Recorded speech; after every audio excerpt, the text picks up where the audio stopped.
ফতোয়া থেকে স্পষ্ট যে উনি রাজ্যে মা বোনদের নিরাপত্তা দিতে হচ্ছে অপারগ, ব্যর্থ, সবচাইতে অপদার্থ, অযোগ্য, ব্যর্থ মুখ্যমন্ত্রী। উনি আইন শৃঙ্খলা রক্ষা করতে পারছেন না বলে এই ধরনের কথা বলছেন।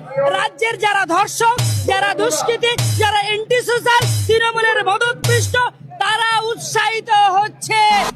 প্রতিটা ক্ষেত্রে 2011 থেকে আজকে 2025 পর্যন্ত যত ধর্ষণের ঘটনা ঘটেছে, পার্ক স্ট্রিটের ঘটনা, কামদনির ঘটনা, মধ্যমগ্রামের ঘটনা, কুচবিহারের ঘটনা, কুমারগঞ্জের ঘটনা, কাকদ্বীপের ঘটনা, রাতির ঘটনা, পিংলার ঘটনা, রাজগড়ের ঘটনা, কসবার ঘটনা, দুর্গাপুরের ঘটনা, পাঁশকুড়ার মেডিকেল কলেজের ঘটনা, অসংখ্য ঘটনা। সব সময় উনি যিনি ধর্ষিত হয়েছেন তার চরিত্রের দিকে আঙ্গুল তুলেছেন মুখ্যমন্ত্রী।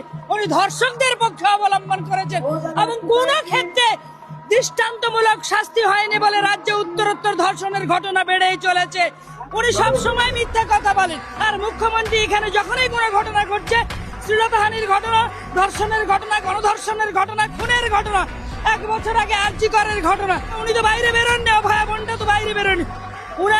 উনার কর্মস্থলে এইভাবে এই ঘটনা ঘটলো কেন? কর্তব্যরত অবস্থায় উনি কখন কি বলেন? সবচাইতে উনি পৃথিবীর 1 নম্বর লায়ার, উনি 1 নম্বর মিথ্যাবাদী মহিলা। পৃথিবীতে আর দ্বিতীয় নাই, একটাই জন্মেছে, তা আবার কালীঘাটের মতো পবিত্র জায়গায় জন্মেছে।